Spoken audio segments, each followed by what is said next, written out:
All right, here's the scoop. So my ego self, since I was 13, 14, 15, but even as recently as 26 specifically, or 24 maybe specifically with cigarettes, I used to think I was like cooler than everyone else because okay, let's start somewhere. I used to like try sort of like debunking, like how could people get addicted to like energy drinks? Like I said I could drink like 6 in a row and still go to take a nap.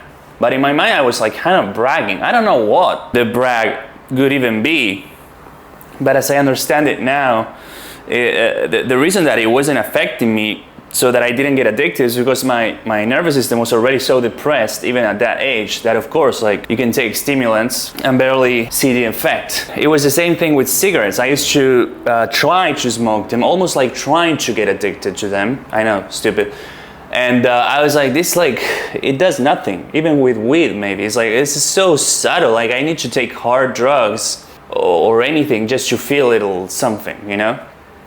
Then I also heard people were microdosing other harder substances. I was like, microdosing? Like almost like, you know, it's like the same pattern over and over. And I think it's so stupid how the ego mind can grab something that's literally bad news for you, because it's like, you know, the reason that I didn't feel anything with the cigarettes or coffee or Red Bull or whatever, it was because the only thing we could say that made me feel something that I sadly grew accustomed to since I was like 11 years old was like watching porn a whole bunch. Like I know like everyone watches, and I'm not trying to be like, oh, but I watch more because that's not where I'm coming from. But I gotta say that little fucker did get like super addicted to the point of like, you know, like 40 windows, sorry, 40 tabs open at the same time.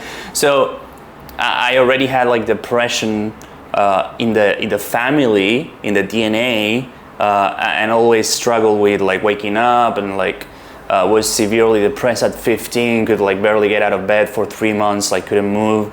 So it was already pretty critical. On top of that, you throw something like that, like this type of addiction, and then how stupid it is to somehow continue to function normally somehow. My take is it was through dissociation, but what you gonna do, right? Like I mean, I had to survive. Like I'm not like shaming my old self, because this would be the opposite of my intent here.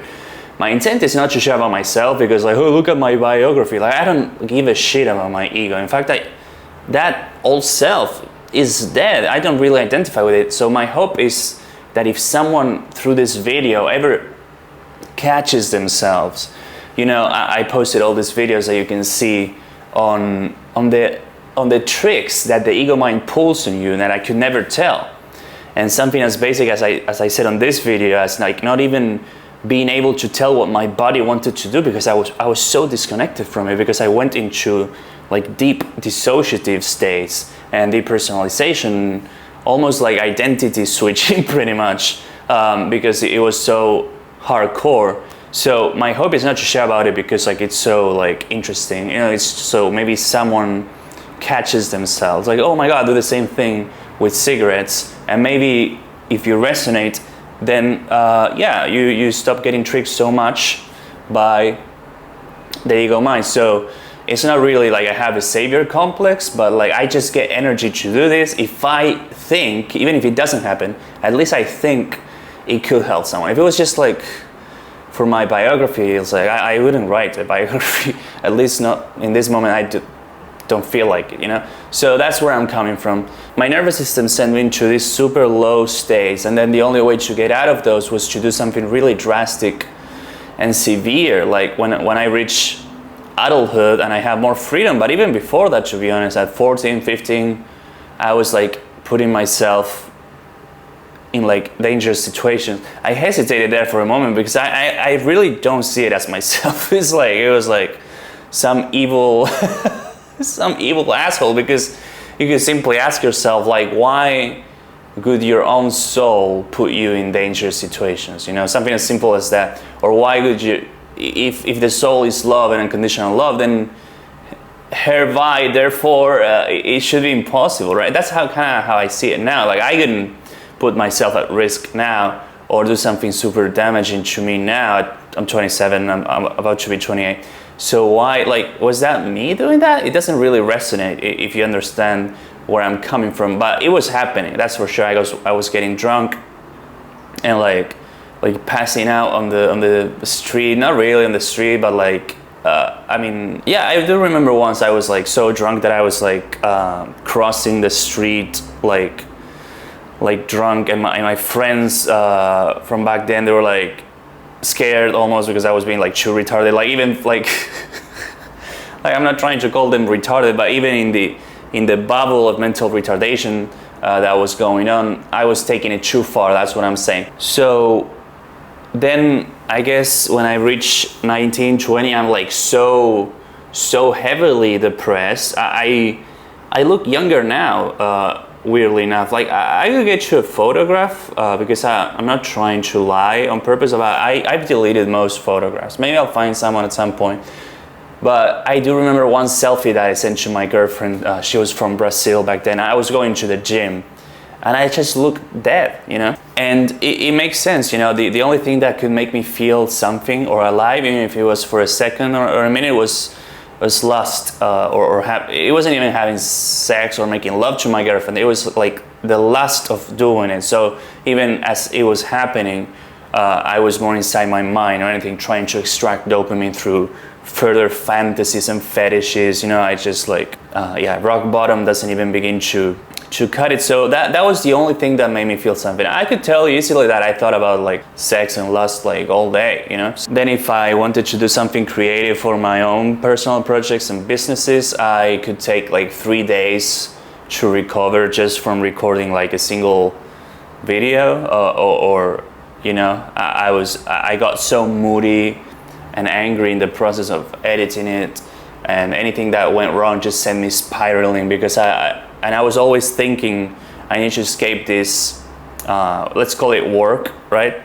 It's not technically work because you want to do it, but I mean, I also did have to do things that I didn't want to do, like an office job and stuff. But in this case, you know, you want to do it, but it's still like your brain is like screaming to escape through porn, basically. I guess if I would have been a girl, maybe it would have been way worse, because if I was so addicted to lust, then maybe it's as simple as opening Tinder and then you have some guy who's like willing to fuck you. So you could say, well, but he will be giving you energy. Yeah, but like you don't want that energy. It's like if you're spiritually inclined at all, you know it's not a good thing. So that would have been even more dangerous. And I actually do believe from experience, it's not belief actually, through direct experience or knowledge, that was what I did on my previous lives as a girl actually.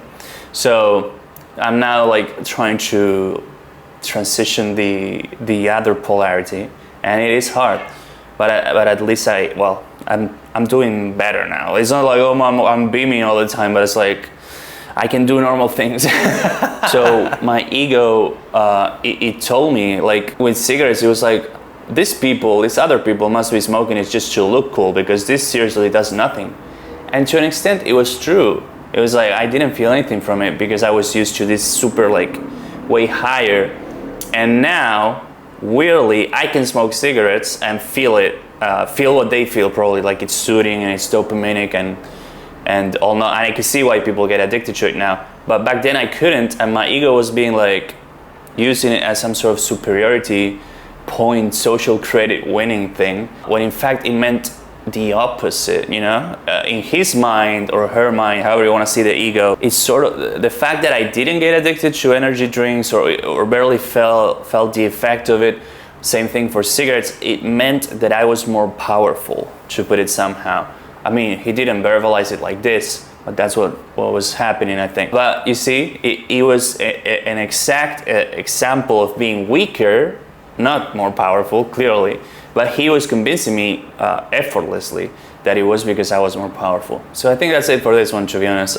Let me know if some of you guys ever hit rock bottom that hard, and if you relate to any of this. And if you don't, and you're just like enjoying the story or whatever, I also have respect for you and I love you.